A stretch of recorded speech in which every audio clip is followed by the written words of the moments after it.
Programme میں ایک بار پھر خوش آمدید ناظرین محترم. آپ کے سوالات ہیں اور رہنمائی کے لیے ہمارے ساتھ موجود ہیں ہمارے بہت ہی محترم جناب حضرت امیر محمد اکرم امان صاحب. حضرت جی اگلا سوال پروگرام میں شامل کرتے ہیں عبدالرحیم مشرف القریشی مدینہ منورہ سے. آپ کا پروگرام بہت اچھا ہے, ہم بہت شوق سے دیکھتے ہیں.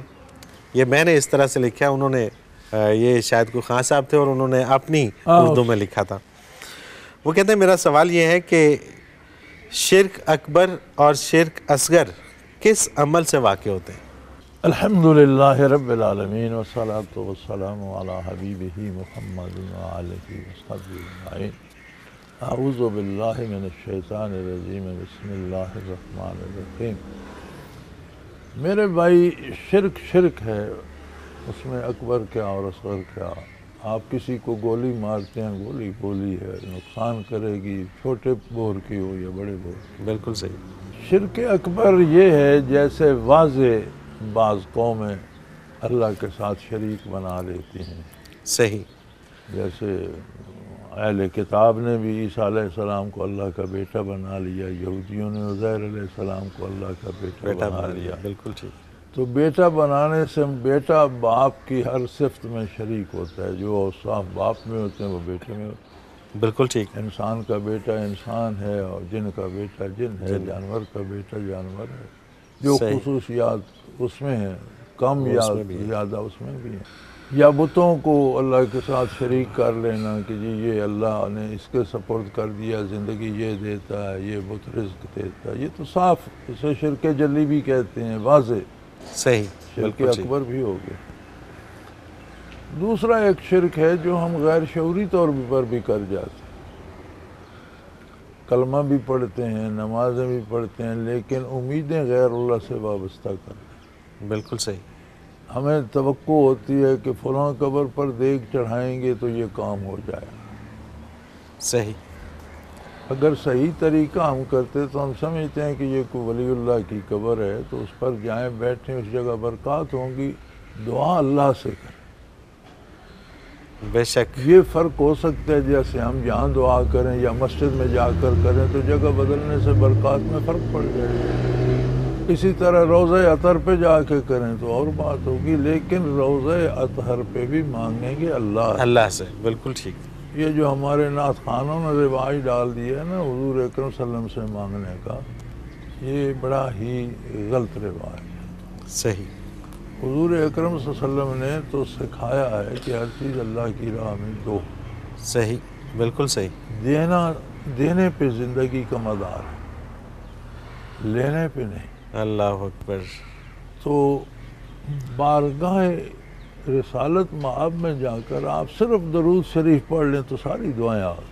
سبحان اللہ. صلاۃ و سلام پڑھ لیں بارگاہ عالی میں حاضر ہو کر تو ساری حاجات. لیکن اگر پھر بھی آپ کو تسلی نہیں ہوتی, حاجات مانگنی ہے تو مانگیں اللہ سے. اللہ اکبر. بالکل ٹھیک. تو جب بارگاہ رسالت میں یہ ہے تو باقی مزاروں, مقبروں, پیروں پر کیا ہوگا. صحیح. بالکل ٹھیک. تو یہ ہم سے غلطیاں ہو جاتی ہیں. فلاں کی نیاز پکاؤ تو بیماری ٹھیک ہو جائے گی, فلاں کی دیکھ دے دو, تو اس طرح کے جو کرتے ہیں جسے ہم شرک سمجھتے ہی نہیں لیکن وہ ہوتے شرک ہے. بالکل ٹھیک. اسے شرک خفی کہتے ہیں یا آپ شرک اصغر کہہ دیں. صحیح. لیکن ہوتا شرک. اللہ کی ذات یا صفات میں کسی طرح سے کسی بھی اللہ کے علاوہ دوسرے نبی, رسول, بت, ولی کسی کو بھی اس میں شریک سمجھیں کہ یہ بھی کر سکتا ہے تو یہ شرک میں آ جائے گا. بالکل ٹھیک بات ہے. حضرت جی اگلا سوال یاسمین ہے راولپنڈی سے. ان کے 3 سوال ہیں.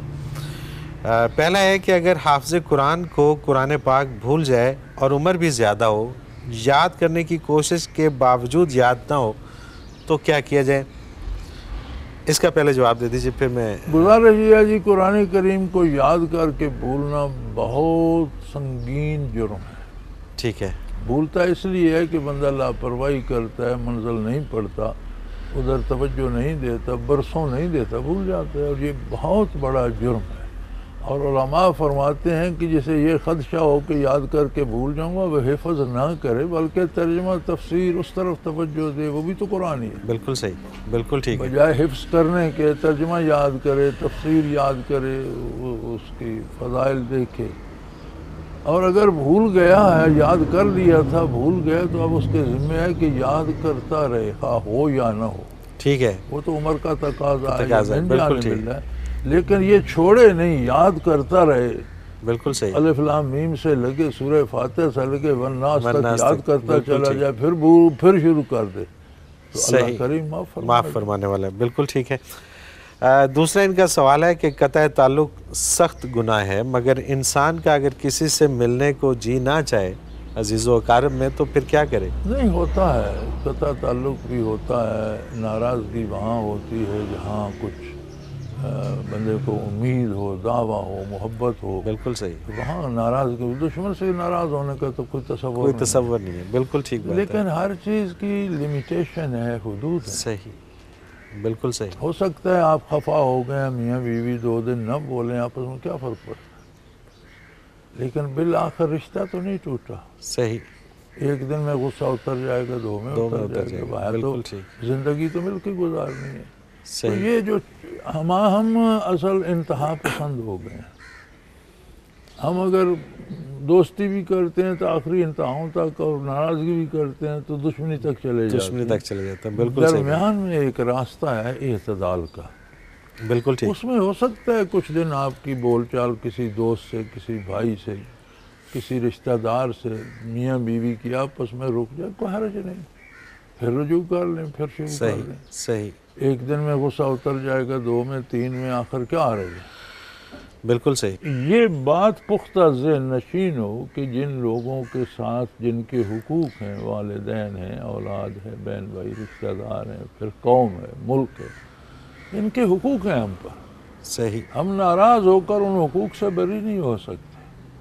وقتی طور پر انسان ہے، اسے غصہ آ گیا، 2 دن اس نے کہا میں نہیں پرواہ کروں، لیکن پھر اپنی جگہ پر آ جائے۔ بالکل صحیح، جن لوگوں کے حقوق ہیں آپ پہ ان سے آپ قطع تعلق نہیں ہو سکتے، نہیں کر سکتے، وقتی طور پر نارازگی، وہ ناراضگی کا اظہار کر دینا، کوئی بات بری لگ جانا، اس کا اظہار کر دینا، اللہ کریم، بالکل صحیح۔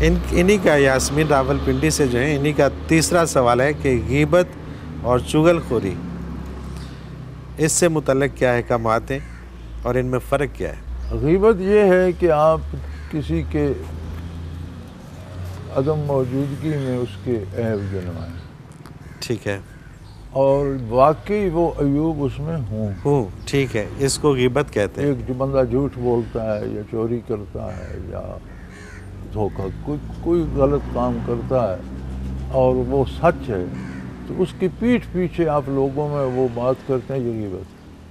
صحیح، مطلب بات سچ ہے بات لیکن وہ موجود نہیں ہے، لیکن وہ موجود نہیں ہے ٹھیک ہے، جس کے متعلق ہے، تو یہ غیبت ہے۔ یہ غیبت ہے، ٹھیک ہے، اور اگر وہ بات ہی سچی نہیں ہے، آپ نے ویسے سنی سنائی، تو یہ بہتان ہے، ٹھیک ہے، یہ بہتان ہے، آپ نے کہا کہ وہ بندہ اس طرح کرتا ہے اور وہ بات سچی نہیں ہے، آپ نے سنی سنائی کر دی، تو یہ بہتان ہے۔ صحیح، صحیح، چغل خوری یہ ہے کہ آپ کسی کے عیب اس سے چھپ کر کسی اس کے متعلقہ بندے کو جو اس کا نفع نقصان، اسے جا کر بتائیں، صحیح، یا معاشرے میں عام کریں کہ اس کی رسوائی ہو، بالکل صحیح، تو یہ دونوں چیزیں بہت سخت جرم ہیں۔ صحیح، اگر کسی میں واقعی عیب ہے تو اس کے سامنے بات کریں کہ بھئی یار یہ بندہ ایسے کرتا ہے، صحیح، تو بات ہے، بالکل ٹھیک، شاید وہ اپنی اصلاح کر لے یا لوگ اسے منع کریں۔